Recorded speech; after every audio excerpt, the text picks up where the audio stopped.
Assalamualaikum warahmatullahi wabarakatuh. Saya Musriani dari Ekis 6C. Nah, kali ini saya akan membahas tentang siapa sih pemilik Bank Indonesia. Seperti yang kita ketahui bahwa seluruh bank sentral di dunia adalah milik swasta yang diberikan hak monopoli untuk mencetak uang.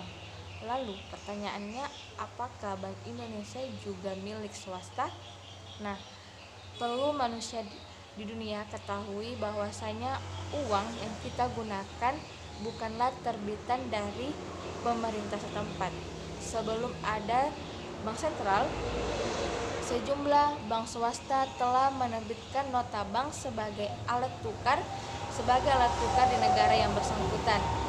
Dimulai dari Inggris dengan kelahiran Bank of England, hak menerbitkan uang kertas mulai diberikan hanya kepada satu pihak saja. Selanjutnya, bank sentral adalah milik keluarga-keluarga. Apa sih maksudnya? Nah, marilah kita ambil bank sentral yang paling berpengaruh di dunia saat ini, yaitu Federal Reserve. Saham terbesar dari Federal Reserve ini dimiliki oleh dua bank besar, yaitu Citibank 15%, Cash Manhattan 14%, dan sisanya dibagi oleh 25 bank komersial lainnya, seperti Chemical Bank 8%, Morgan Guaranty Trust 9%, dan sebagainya. Sampai pada tahun 1983, sebanyak 66% dari total saham Federal Reserve ini hanya dikuasai oleh 10 bank komersial saja. Sisanya 44% dibagi oleh 17 bank lainnya. Dan bank-bank ini merupakan secara langsung dikontrol oleh London Connection, yaitu Bank of England milik keluarga Rothschild. Bank-bank sentral di berbagai negara di dunia umumnya berlabel nama yang nasionalis, tetapi kepemilikannya adalah privat. Misal, seperti Bank of England adalah bukan milik rakyat Inggris, tapi milik para bankir swasta yang sejak tahun 1825 sudah berada di bawah kekuasaan keluarga Rothschild. Pengambilan oleh keluarga ini terjadi setelah mereka membail-out hutang negara saat terjadi krisis di Inggris.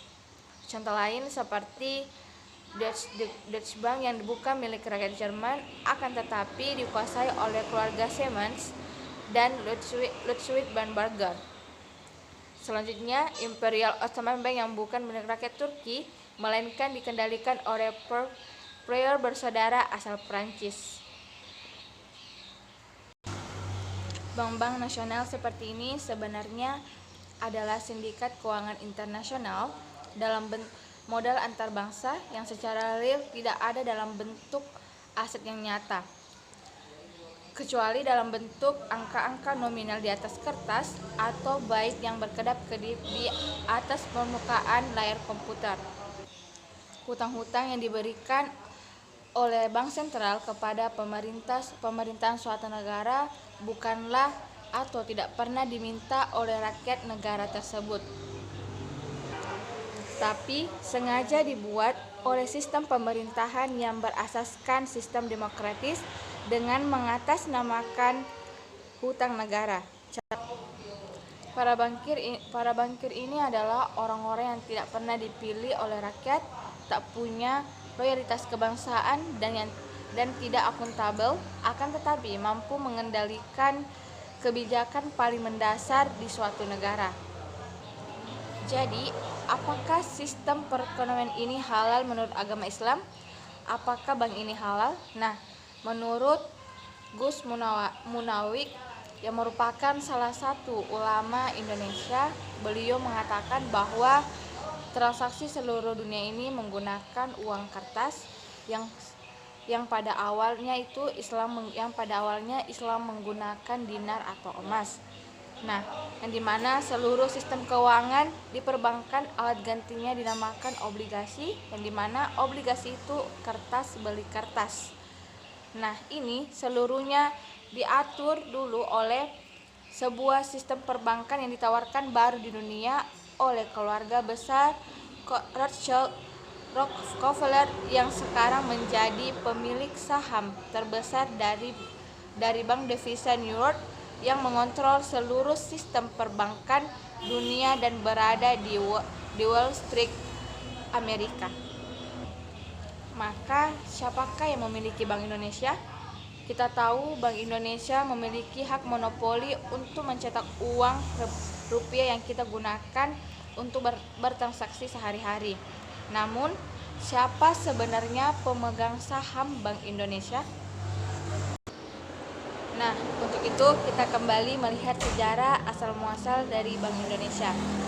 Nah, ketika Bank Indonesia dinyatakan merdeka, para pendiri Republik ini menetapkan BNI 1946 sebagai bank sentral dan menerbitkan uang kertas pertamanya, yaitu ORI, uang Republik Indonesia dengan standar emas, yakni setiap 10 rupiah didukung dengan 2 gram emas. Ini artinya rupiah dijamin dengan 1/5 gram emas per 1 rupiah. Pada tahun 1949, sejarah menunjukkan kepada mata dunia bahwa terjadinya perundingan yang dinamakan dengan Konferensi Meja Bundar atau KMB.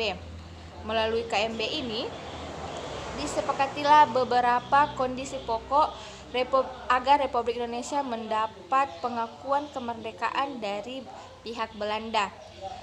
Nah, kondisi pokok itu meliputi yang pertama yaitu penghentian Bank Negara Indonesia BNI 1946 sebagai Bank Sentral Republik Indonesia yang digantikan oleh The Java's Bank, sebuah perusahaan swasta milik beberapa pedagang Yahudi Belanda yang kemudian berganti nama menjadi Bank Indonesia atau BI.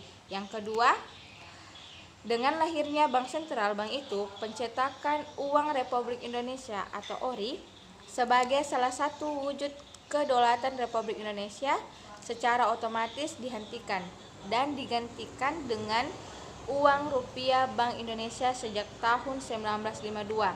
Dan yang terakhir, bersamaan dengan itu, hutang pemerintahan kolonial Hindia Belanda sebesar 4 miliar US dollar kepada para bankir elit waktu itu tentunya diambil alih dengan menjadi dosa bawaan Republik baru ini. Nah, pada bulan Agustus 1965, Bung Karno memutuskan untuk menolak kehadiran lebih lama IMF dan Bank Dunia yang menjadi lintah di Indonesia, bahkan menyatakan kemerdekaan dari Perserikatan Bangsa-Bangsa atau PBB. Namun, pada masa jabatan Jenderal Soeharto pada tahun 1967, tindakan pertama yang diambil adalah mengundang kembali IMF dan World Bank yang kemudian kembali menundukkan diri sebagai anggota PBB.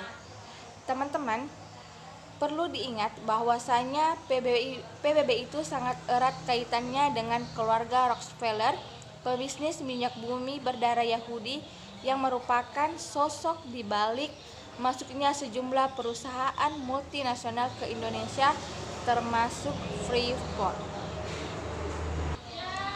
Di dalam konferensi itu, ekonomi Indonesia yang pro Amerika Serikat yang diutus oleh Presiden Soeharto menyetujui pengambil alihan perusahaan dari negara mereka sektor per sektor. Freeport mendapat bagian gunung emas dari Papua Barat, konsorsium Amerika Serikat mendapat nikel, dan perusahaan raksasa Alcoa mendapat sebagian besar bauksit Indonesia. Tidak hanya itu, perusahaan-perusahaan Amerika, Jepang, dan Perancis mendapat jatah hutan tropis di Sumatera. Di samping itu, berkuasanya Orde Baru ini di Indonesia juga menjadi alat kepanjangan neokolonialisme melalui pemberian paket bantuan pembangunan untuk dapat membangun bangsa-bangsa yang memiliki predikat terbelakang, miskin dan bodoh yang terdefinisi terdefinisi sebagai dunia ketiga itu. Nah, karena itu disediakanlah paket bantuan oleh IMF dan World Bank yang pada akhirnya menjadi jebakan hutang tersendiri bagi rakyat Indonesia. Maka utang luar negeri Indonesia yang hanya 6,3 miliar US dollar di akhir masa Soekarno, yang diantaranya adalah hutang warisan India Belanda sebesar 4 miliar US dollar ketika masa Orde Baru berakhir pada Desember 1997, membengkak hampir 1000%, yaitu sekitar 54 miliar US dollar. Kita tahu jatuhnya Jenderal Soeharto adalah akibat krisis moneter yang disebabkan oleh kelakuan para bankir dan spekulan valuta asing. Di sini harus ada bailout, yang artinya pemerintah atas nama rakyat harus melunasi hutang tersebut. Ironisnya, langkah yang harus diambil adalah dengan cara mengambil hutang baru dari para bankir itu sendiri. Kebijakan Bank Sentral kita hari ini sepenuhnya hanyalah menuruti semua yang ditetapkan oleh para bankir global. Dua diantaranya yang terkait dengan Bank Sentral dan kebijakan uang adalah: pertama, mulai dari tahun 1999, Bank Indonesia yang semula adalah The Javas Bank itu adalah lama sekali dilepaskan dari Republik Indonesia. Artinya, Gubernur Bank Indonesia bukan lagi bagian dari Kabinet Republik Indonesia. Maka ia tidak lagi harus akuntabel kepada rakyat Indonesia. Kedua, mulai dari tahun 2011 melalui Undang-Undang Mata Uang, Bank Indonesia dilegalisir sebagai pemegang hak monopoli menerbitkan uang kertas di Indonesia. Dan bersamaan dengan ini dilakukan kriminalisasi atas pemakaian mata uang lain sebagai alat tukar Republik Indonesia. Namun tentu saja dengan mengecualikan mata uang para elit dunia, yakni para elit uang lain sebagai alat tukar Republik Indonesia. Tentu saja dengan mengecualikan mata uang para elit dunia, yakni US dollar. Ingin bertahan pada kepalsuan uang kertas yang termasuk di dalamnya adalah rupiah, atau bersama kita menyongsong kembalinya uang yang hak dalam agama kita, yaitu dinar dan dirham. Dalam usulan dari Perdana Menteri Malaysia Mahathir Mohamad, kata beliau, kalau di Eropa bisa bersatu dengan euro, maka kita pun bisa lebih bersatu, maka kita pun bisa dipersatukan karena memang pada zaman Nabi kita menggunakan dinar atau emas. Nah, itulah tadi pembahasan dari materi saya. Kurang lebihnya mohon dimaafkan. Saya akhiri dengan wassalamualaikum warahmatullahi wabarakatuh.